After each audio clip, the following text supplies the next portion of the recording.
La siguiente conferencia a cargo de Lucía Samaniego, licenciada en Geología. Buenas tardes para todos. Les voy a presentar una recopilación que hemos hecho en el Centro Regional de Aguas Subterráneas, que es donde yo trabajo, sobre el agua subterránea en el departamento de Durazno.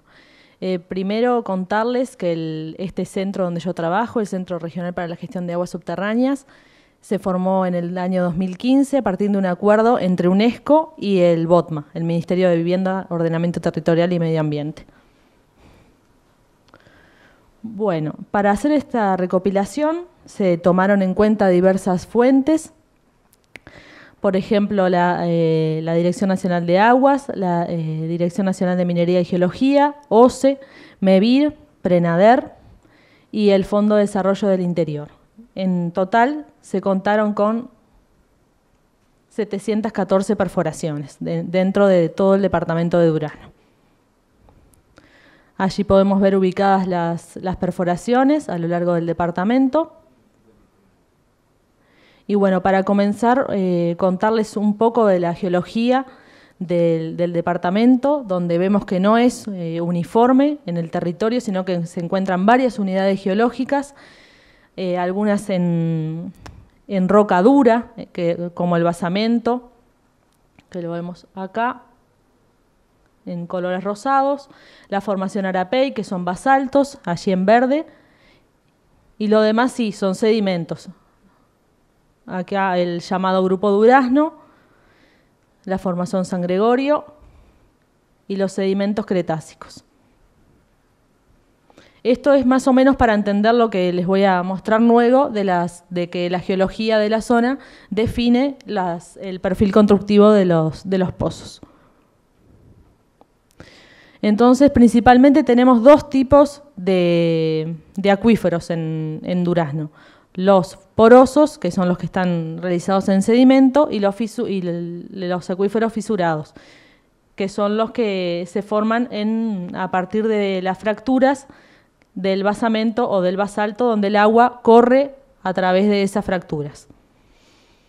Eso define, como les decía antes, el perfil constructivo de cada perforación. Por ejemplo, en el basamento se ve que que hay entubado nada más hasta los 10 metros y luego el pozo se deja libre sin entubado porque se supone que no hay derrumbe del material, el material está consolidado, es roca dura. Después, por otro lado, tenemos el pozo en sedimento, en el que sí se coloca una tubería y en las zonas de aportes se colocan filtros. Eso es importante, al igual que el prefiltro en el pozo, para evitar la infiltración de ese material sedimentario fino. Otras cosas a tener en cuenta en el perfil constructivo de los pozos es la cementación, que se coloca entre la roca, vamos a decir, que fue perforada, en el espacio ese que queda entre la roca y la tubería se coloca la cementación. Es importante también la losa, que se coloca en la superficie, el caño exterior, que tiene que quedar por fuera. Bueno, y ahora pasamos a la parte del análisis de esas 714 perforaciones.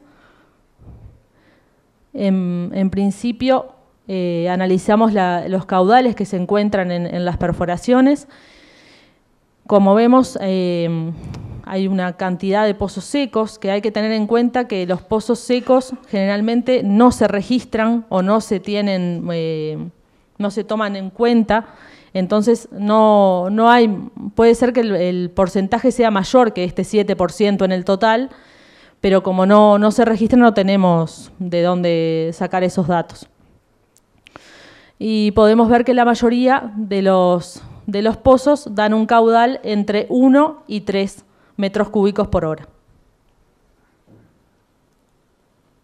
Allí de nuevo, nada más que graficado, los mayores porcentajes se encuentran en esta zona. Bueno, y acá para ver un poquito más o menos cómo la distribución de esos pozos, estos pozos son los que están secos dentro de del departamento. Esto nos permite dar cuenta que la distribución también no hay un patrón marcado de dónde están los pozos secos, sino que se distribuyen a lo largo de todo el territorio. Estos ya pasan a ser los pozos que se encuentran con un caudal de 0 a 5 metros cúbicos. Y por último, los que tienen caudal mayor a 5 metros cúbicos por hora. Luego se estudió la profundidad de esos pozos, donde vemos que el mayor porcentaje de pozos se encuentran con una profundidad mayor a 30 y menor a 50.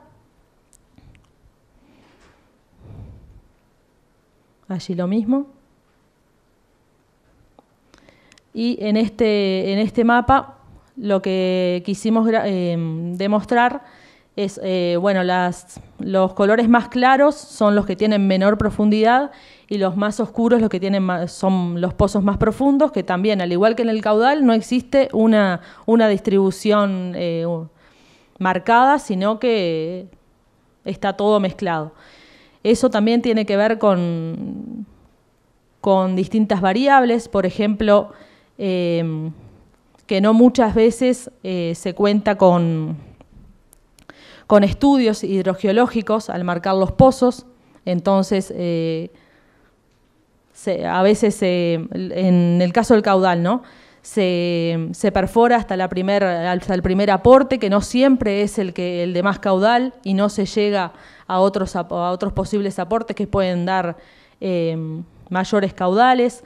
También la zona de ubicación del pozo, que no muchas veces, por ejemplo, al ir a un campo o a algún productor, no siempre se puede, a veces es muy restringido el lugar donde uno puede marcar un pozo o ubicar un pozo. Entonces eso también te lleva a no sacarle el mayor provecho de las perforaciones. Bueno, y por último es la relación entre la cantidad de pozos y la litología que se encontró en esos pozos. Vemos que la mayoría de los pozos del departamento están perforados en basamento o en basalto, en roca dura. Luego, en menor medida, en acuíferos sedimentarios. Y por último, en pozos mixtos, que son los que se encuentran en la perforación. Hay materiales sedimentarios y materiales de basamento o basalto. El orden puede ser así, puede ser primero encontrarse un material sedimentario y luego un material más duro, o al revés.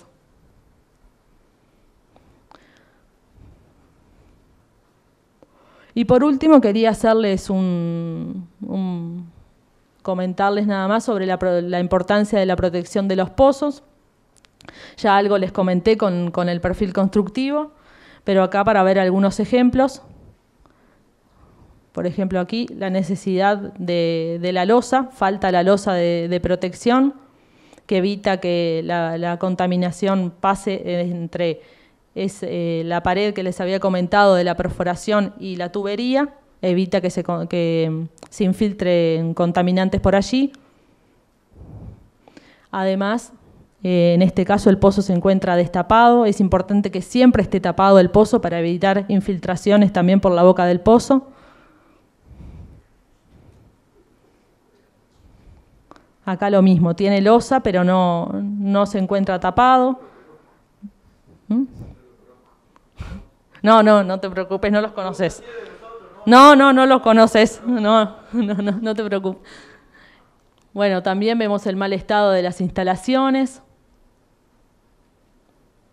Acá ya mejor, ya tiene un cerco de cuidado y de protección, el pozo se encuentra tapado.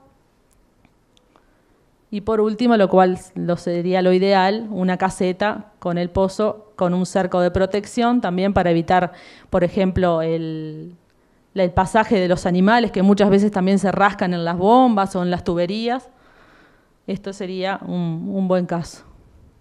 Bueno, muchas gracias y cualquier consulta a las órdenes. ¿Alguna pregunta? ¿No? Pasamos a la última presentación, entonces. Yo ya te hago todo.